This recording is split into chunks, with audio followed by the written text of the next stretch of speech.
grabando. ¿Ahí está bien? ¿Estamos? Bueno. Y si no, Bueno. ponemos un cartelito, acá está. No me vea yo, el que se vea Francisco. Bueno, vamos, yo te hago una mini introducción. La década del 60 es una de las décadas más convulsas, a lo mejor por plena, después de que termina la Primera Guerra Mundial. La primera mitad del siglo XX fue tremenda por las dos guerras mundiales, no hace falta decirlo.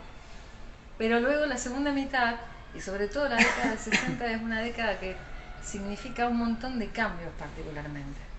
Y a nosotros en Argentina nos encuentra en una primera etapa con dos gobiernos democráticos, salvo la interrupción del año 62, con una amplitud de miras enorme, con una capacidad de relacionamiento con el mundo, pero no gratuito, no libertino, sino desde un punto de vista de principios que de todas maneras adhieren, tanto en el caso de Frondizi como en el caso de Ilia, al ideal de la democracia, en primer término. Ahora esto, claro, cambia rotundamente cuando llega al poder Onganía, ¿no? La revolución, la llamada Revolución Argentina, que le da un cheque en blanco directamente a Onganía para que dirija los destinos del país. Cheque en blanco porque no le pone límite de tiempo y no le pone tampoco ningún tipo de contralor institucional, en la medida en que este hombre legisla, maneja el poder judicial y por supuesto también el ejecutivo. Así que en esas calidades también dirime las relaciones internacionales de la Argentina en un mundo que tiene una marca de nacimiento que es la de la Guerra Fría, ¿no? Exacto. Sí, bueno, esto realmente que cuando uno lo estudia y cuando uno busca profundizar un poco más, lo primero que surge es los 60 como una década de que está totalmente ceñida por esta cuestión de Guerra Fría, se enfatiza, ambos bloques, capitalista, comunista, toman sus decisiones, sus políticas de Estado, todo en relación a este mundo fragmentado que vemos, ¿no? Yo diría que también, bueno, lógicamente, particularmente los 60 también se caracteriza por cambios de ideales, muchos cambios de ideales, empieza a surgir la idea de la... A lo mejor no sé si empieza a surgir, pero se enfatiza mucho, al menos en nuestra zona, Latinoamérica, lo que es la cuestión de las intervenciones. Particularmente, bueno, con Estados Unidos yo diría que las dictaduras empiezan a aparecer, los apoyos militares de Estados Unidos empiezan a aparecer en esta época. Es como una vuelta, una nueva vuelta de tuerca. Sí, en las intervenciones realmente de Estados sí. Unidos. Bueno, hay que, los años nos van a ayudar, ¿no? Pero creo que incluso Stroessner en Paraguay fue uno de los primeros que bueno, que es de alguna forma ayudados o respaldado por el gobierno estadounidense, y de ahí en adelante prácticamente, no le quiero errar, pero todos los países de Latinoamérica, o al menos los más centrales, Uruguay, Bolivia, Chile, Argentina, con una de las bueno, creo que de las más sangrientas, bueno, con Pinochet y Videla finalmente. Sí. Brasil también fue muy tremendo, y creo que la que va a la cabeza de todos los procesos es Chile, por lo menos en cantidad de víctimas y en la dureza tremenda de la represión y en la longevidad. Paraguay, uno no puede olvidarse nunca de que Paraguay, Alfredo Stroessner está 50 años. Sí, no, o sea, está sí. antes de Como que todo esto monarca, empezara, y está después de que termina también. Como un monarca, Sí. no. Y la ve, bueno, pero Paraguay presenta unas características peculiares, pero bueno, las represiones en Argentina y Chile, que tienen bastante similitud, son tremendamente sangrientas. ¿Sí? Claro. Bueno, no, esto lógicamente responde a a lo que, bueno, se estudia en profundidad como la doctrina de seguridad nacional.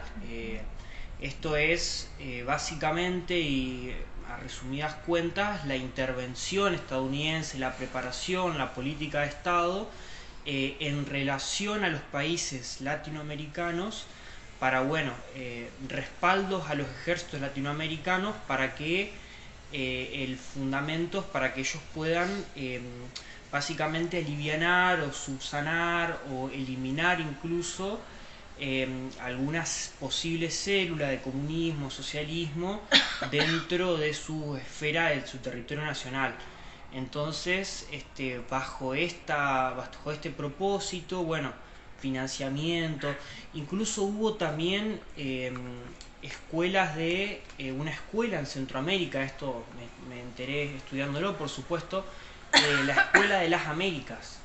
Era una escuela en Centroamérica completamente financiada por Estados Unidos para preparar, instruir sobre el terrorismo y la contrainsurgencia, digamos, para justamente combatir a estos rebeldes que iban surgiendo como células en distintos países, en distintos territorios.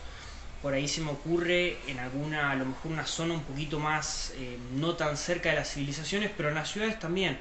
Se me ocurrió más que nada por el Ejército Revolucionario del Pueblo de Colombia, creo, que por ahí estaban en una zona un poco más selvática y así en zonas aisladas iban formando esta célula que realmente Estados Unidos lo consideraba como una verdadera amenaza, ¿no? Porque si se llegaba al Estado, si esa célula lograba inculcar o lograba llevar a cabo sus ideas como forma de Estado, bueno, lógicamente terminarían siendo un satélite del bloque opuesto, ¿no?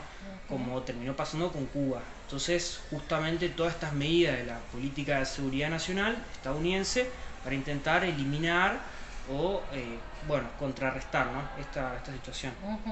Exacto, porque es lo que siempre uno piensa, ¿no? Cuando vos te haces la idea de Cuba y la importancia que Estados Unidos le da, es que hasta si lo ves en el mapa, la tiene abajo, terrible, la tiene pegada, terrible, la tiene abajo de la barbilla. Es una cosa tremenda.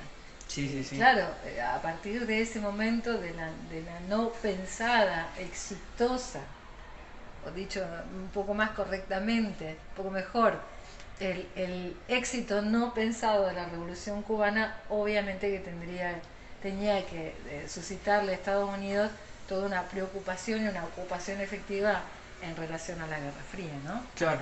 La doctrina de la seguridad nacional.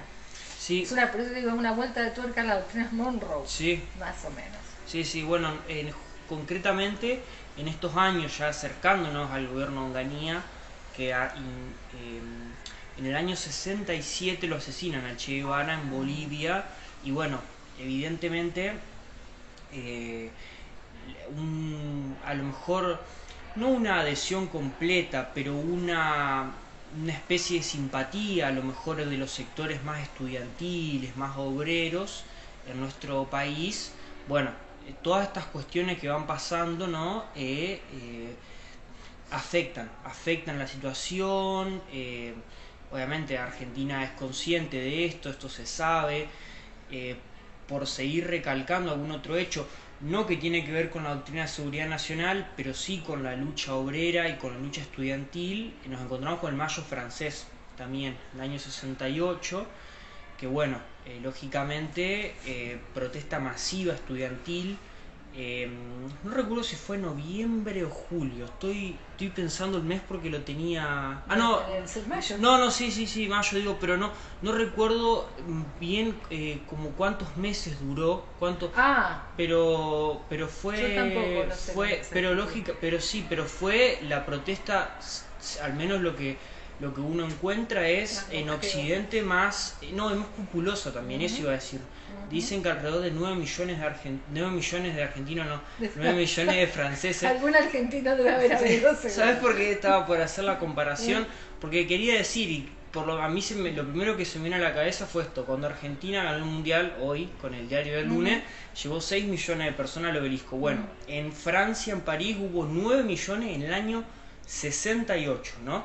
Entonces vemos que estas cosas, estas ideas, estos conflictos, este mundo partido en dos, afectaba, y la gente sabía, y por ahí se manifestaba lógicamente, y luchaba por lo que creía correcto. Entonces, bueno, Mayo francés como una manifestación estudiantil, luego apoyada por el sector obrero, que bueno, reclamaba por sus derechos, y reclamaba todas cuestiones relativas a bueno, por su parte, movimiento de derechos laborales por un lado, derechos estudiantiles por otro lado, y bueno, seguido también por lo que es la cuestión de la primavera de Praga. Yo esto lo encontré muy interesante, dado que el Mayo francés se da en un contexto de un país occidental, perteneciente, aliado al orden occidental, y por otro lado, casi antagónico, pero no tan lejos en distancia. No, pero ideológicamente en las antípodas nos encontramos en Praga lo opuesto. Lógicamente no habrá sido una manifestación tan populosa ni tan longeva pero era más valiente, eso seguro. Pero era más valiente, exactamente, protestando, ¿no?, en Praga, que pertenecía a la República Socialista de Checoslovaquia en su momento, es decir, estado satélite de la Unión Soviética, en la que también se reclamaba por derechos, en contra del autoritarismo, en contra de a favor de la libertad de expresión. Entonces, bueno, en este sentido yo lo noto realmente destacable, como en el mundo se empieza a manifestar, hay cambios de ideas, hay manifestaciones públicas. Hay en el caso de Francia y en el caso de Praga, en el caso de París, en el caso de Praga, a mí siempre me llama la atención que luego, cuando se hace masiva, el Mayo francés se extiende, ahí aparecen los otros grupos, tal como vos dijiste, que traen de su propia mochila, de su propia cosecha, otros intereses. Pero en origen, el Mayo francés es un movimiento que aboga por la libertad y por terminar con la injerencia nociva del Estado, porque también hay una especie de resabio, y no tan resabio, de protesta de lo que estaba haciendo Francia, por ejemplo, con las guerras de intervención en los protectorados que le quedaban. Entonces, la juventud, que era la principal carne de cañón de todas estas empresas que el viejo, el anquilosado Estado francés iniciaba, es contra esto que se revela. Y en una prédica por la libertad. Y bueno, Praga es el canto, evidentemente, mayor canto de protesta, tremendamente valiente por la finalización del régimen opresivo comunista y la libertad de los individuos frente al Estado, ¿no? Exactamente. Es interesante. Sí, eso, bueno, como es recontra destacable, como lo opuestos y encima en el mismo año. El mismo año. Obviamente, ante esto la Unión Soviética no se iba a quedar tampoco tan callada y sin tomar ninguna medida, sino que gracias a esto se desarrolló por Nikita Khrushchev, el líder de la Unión Soviética en ese momento, lo que se llamó la doctrina Brezhnev, que obviamente se ponían muy enfáticos con cualquier intervención extranjera en países socialistas o satélites socialistas. Ellos, como si fuera una OTAN del día de hoy, lo iban a considerar como una agresión directa contra todos los miembros. Entonces, bueno, vemos, ¿no?, estas respuestas, estas idas y vueltas que, bueno, son realmente muy llamativas. Sí, yo me voy a saber una. Sí, por supuesto. Y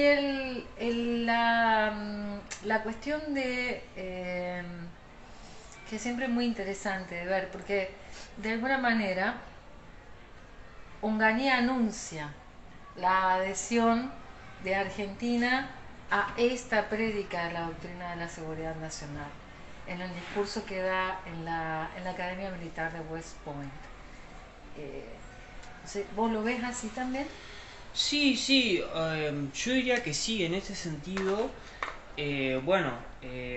Como veníamos viendo, tanto con Ilia como con Frondizi, bueno, se venía adaptando nos veníamos llevando un poco mejor con lo que sería el bloque occidental, ¿no? Estadounidense. Entonces Onganía por ahí lo que hace es reafirmar un poco eso. Este discurso que vos decís de West Point creo que lo da en la quinta convención, o no me acuerdo si quinta o tercera o séptima convención de los estados americanos de la OEA, ahí en West Point, en Carolina del Norte. Entonces, bueno, en ese sentido sí, yo creo que Onganía en algún punto ya venía, bueno, visualizando la situación y un poco esperando lo que se venía, algo habrá intuido, yo creo, entonces por eso... que dicen que el discurso que él va a dar estaba previamente aprobado, pero que no era el discurso que definitivamente dio, que cambió sobre la marcha, porque en el discurso básicamente lo que está diciendo es: debemos ser respetuosos de los gobiernos constitucionales, siempre y cuando los gobiernos constitucionales no pongan en peligro la seguridad nacional. O sea, básicamente está diciendo: miren, te vamos a tener la vela hasta que nosotros pensemos que te estás poniendo en riesgo, que es efectivamente luego lo que se toma como argumento al momento de elaborar el acta de la Revolución Argentina, ¿no? Pero sí, parece bastante claro que ya la idea del golpe de Estado estaba ahí muy inmediata, en la inmediatez, en el panorama más inmediato. Claro. Bueno, otra cuestión también que tuvo especial trascendencia ahí en ese periodo, en el año 65, un poquito previo a lo que veníamos hablando, es la cuestión de la intervención estadounidense en Vietnam. También, yo diría que cuestión clave de la Guerra Fría en este marco de los 60 que estamos hablando. Si bien la guerra de Vietnam ya había empezado un poquito antes, en el año 55, 58 por ahí, pero como un conflicto medianamente independiente entre Vietnam del Norte y el Sur, pero bueno, con la llegada a Estados Unidos en el año 65, ahí la situación cambia rotundamente, ¿no? Se dice que se esperaba una victoria medianamente sencilla de Estados Unidos en Vietnam, dado su poderío económico, pero bueno, aparentemente la situación terminó siendo la opuesta. Estados Unidos se tiene que retirar. No recuerdo bien el año, puede ser el año 70 y entre el 71 o el 73, o no sé si un poquito antes, pero... Poquitito antes, creo. Finales de la década del 60. Es una guerra, un conflicto que dura más de una década. Sí, claramente. Y bueno, ¿no? Con todo lo que ello implica, Vietnam ex colonia francesa, pero que en... La Indochina. Indochina, claro. Pero bueno, en la Segunda Guerra sucede la cuestión que había pasado en muchas de las colonias, que dada por tal o cual motivo no termina luego la Segunda Guerra siendo todavía colonia francesa. Entonces, bueno, en el marco de por ahí estos nuevos estados que surgían, que por ahí había sido protectorados o dependencias de países europeos, yo diría, esto es una expresión puramente mía, pero en un contexto de Guerra Fría es carne de cañón para que ambos bloques, cualquiera de ellos, se les avalanchen por cuestiones económicas, geográficas, políticas, ideológicas. Es estratégico. Es estratégico. Cada país nuevo que pueda llegar a ser adepto al sistema, cualquiera sea, es realmente era algo realmente interesante para ambos cabezas de Estado, ¿no? Además que, ya no con tanta relación con nosotros, pero sí Vietnam representa digámosle, lo que ya algunos americanos preveían, que lo que sucediera en Vietnam se iba a replicar en todo lo que fuera los países cercanos a esa zona, el sudeste asiático. Ellos ya preveían que si perdían Vietnam, si Vietnam se transformaba en un estado comunista, con Laos iba a pasar lo mismo, con Camboya iba a pasar lo mismo, con Myanmar, y bueno, terminó pasando, ¿no? O sea, previeron bien, por eso tanta la importancia y tanto el énfasis en Vietnam. Entonces, bueno, realmente sobra decir que un conflicto extremadamente sangriento, con túneles, con trampas, con crímenes de guerra, de lesa humanidad también. De hecho, esa es una de las causas por las cuales Estados Unidos tiene que ceder, porque había ya presiones internas de manifestaciones en las principales ciudades, Chicago, Nueva York, Los Ángeles, porque bueno, realmente al considerarlo como un conflicto militar tan importante, por ahí dejaron de lado absolutamente ciertas cuestiones que ya se empezaban a visualizar, ¿no? Posguerra, post Segunda Guerra, digo, ¿no? Empiezan a surgir la cuestión de los derechos humanos, primitivamente. Hoy ya tenemos un campo mucho más desarrollado, pero no obstante afectó en Estados Unidos, y las presiones internas se dieron y Estados Unidos tuvo que retirarse. ¿Y nosotros? ¿Qué pregunta? ¿Qué pregunta? ¿Qué pregunta? Bueno, nosotros en este plano interno, bueno, con una convulsión muy grande. Yo de lo que fue lo más trascendente, ya abocándonos en el plano durante la presidencia de Onganía, nos encontramos con dos manifestaciones muy importantes. Bueno, pero creo que primero fue una que hace poquito se cumplen el aniversario, la noche de los bastones largos. Entonces vemos también en el plano interno todo, al menos según mi punto de vista, lo que se ve en el plano internacional se replica. Todas esas cuestiones se replican. De un lado y del otro lado, evidentemente, porque podría el gobierno haber escapado de la réplica de Estados Unidos, como fue el caso de Frondizi y el caso de Ilia, pero en el caso de Onganía se replica, y por lo menos la ideología señera de todo el periodo, o sea, la línea directriz de la actividad, y se replica en los movimientos sociales, lo que los movimientos sociales del mundo venían solicitando. Exactamente. Bueno, surge como manifestación social popular. Primeramente nos encontramos con, creo que temporalmente la primera que sucedió fue la noche de los bastones largos. Sí, porque ¿no? fue casi inmediato. Casi inmediato. Que inicia el gobierno. Ahí yo lo considero como que Onganía demostró lo que era un poco capaz de hacer.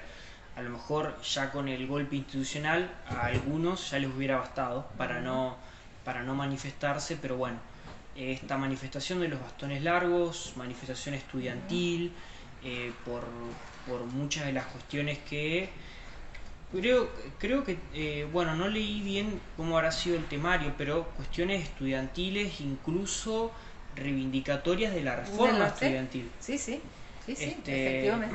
Entonces ahí cuestiones que ya estaban consagradas, que ya eran derechos estudiantiles, autonomías universitarias. Eso es lo que pasa, que Onganía empieza inmediatamente interviniendo las universidades. O sea que más vale que había que reivindicar la reforma del 18. ¿Y sí? La intervención en las universidades estaba completamente a contrapelo. Entonces, bueno, ahí considero yo como que Onganía demostró lo que era capaz de hacer, y bueno, después otras que siguieron, ¿no? Que le siguieron. A lo mejor no puntualmente por el plano tan estudiantil, pero bueno, el rosariazo y el cordobazo también se dieron en este gobierno. Y bueno, es realmente destacable, ¿no? Como en un plano de golpe de Estado la gente se manifestaba y reclamaba por sus derechos, pero bueno, que como sabemos hoy fueron duramente reprimidas, ¿no? Bien. Bueno, me alegro mucho de haber charlado con vos de este tema. A mí particularmente me apasiona, porque sí, lo es. La década del 60 es una década apasionante en la historia del mundo. En lo bélico, en lo económico y en lo cultural, pero sobre todo en lo sociocultural, que afecta al plano interno, pero ya estamos en un mundo completamente globalizado, es lo que has dicho. Todo se replica en Argentina. Argentina ha dejado de ser un país aislado y ahí está en completa consonancia. Y no deja de ser una década absolutamente fascinante. Es la década en que hay todo tipo de movimientos significativos, pero el mundo rota, el mundo va hacia un lugar distinto. Y por un lado están Sartre y Beauvoir, y por el otro lado está los Beatles, y por el otro lado está la vieja guardia que se resiste a los cambios, y acá en Argentina el surgimiento del folclore como música consumida de manera muy popular. Es todo, realmente todo muy extraordinario. Bueno, muchísimas gracias, Fran. Muy bien, un placer.